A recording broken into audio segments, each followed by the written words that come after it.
So I'm sitting in the Human Resources Alignment Suite, which is just a fancy way of saying a room with no windows and a lady who stares at you like a bug on the windshield. Well, she tells me that my linguistic choices have created a hostile work environment of cultural insensitivity. Well, and I asked her if she was talking about the time that I actually wore diesel exhaust S cologne, but she said no. She was talking about Tuesday's lunch.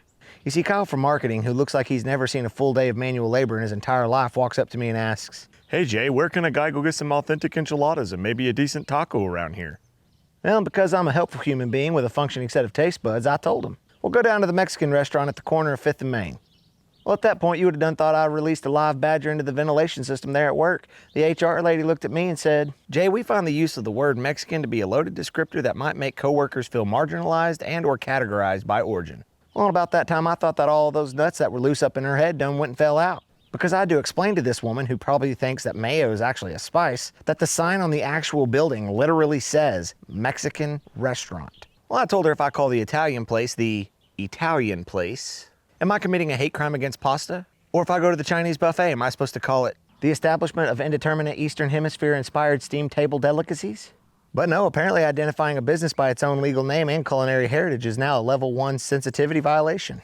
And now I have to spend my Friday afternoon watching a slideshow about inclusive lunchroom dialogue while my actual work is piling up faster than a box being crapped in by 3 elephants that just had an authentic experience at a Latin American inspired corn-forward dining restaurant.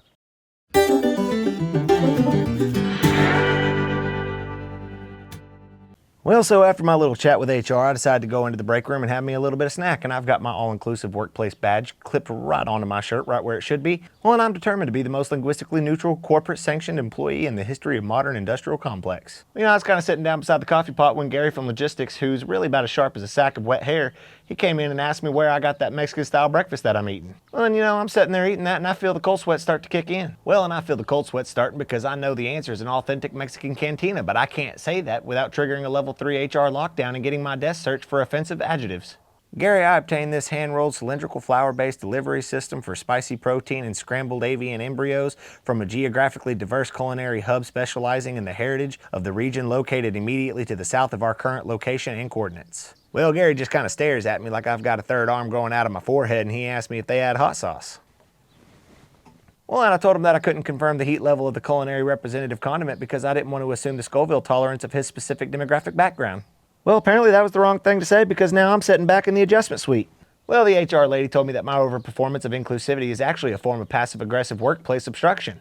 Well, and by refusing to name the culture, I'm actually erasing the identity of a restaurant owner. Well, so I told her, "Lady, 10 minutes ago you told me that the word Mexican was a loaded descriptor, and now you're telling me by not saying it that I'm committing an act of cardiographic erasure?" Well, really, I just feel like I'm playing a game of Twister where the mat is made of eggshells and the collar's nothing but a hallucinating parrot.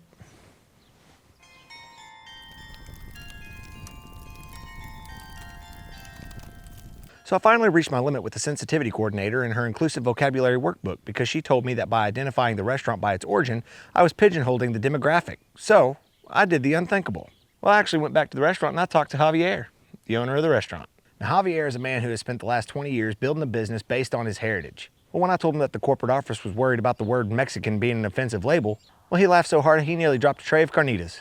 So I marched back into the HR office and I told her, "Ma'am, with all due respect to your 3-ring binder of feelings, you are the most insensitive person in this building." Well, because you're so busy trying to be the white knight for people who didn't ask for help, well, you decided that you actually know more about Javier's identity than Javier himself. Well, you ain't protecting his culture. Well, you're just trying to erase it because it doesn't fit into your sterilized beige-colored corporate office version of reality where nobody's actually allowed to be from anywhere. Well, you're basically telling a man who's proud of his roots that he's just a sensitivity hazard. Well, and your idea of inclusion is making everyone else pretend that we're all identical units of human capital, with no history or flavor. Well, then you're not fighting hostility, you're just manufacturing boredom. Well, I'm going to keep calling it a Mexican restaurant, and I'm going to keep ordering that number 5, with extra jalapenos. And if that makes me a level 4 linguistic liability, well, then you can just mail my final paycheck to the corner of 5th and Main. Well, because I'd rather be insensitive and well-fed, well, then inclusive and starving for a bit of common sense.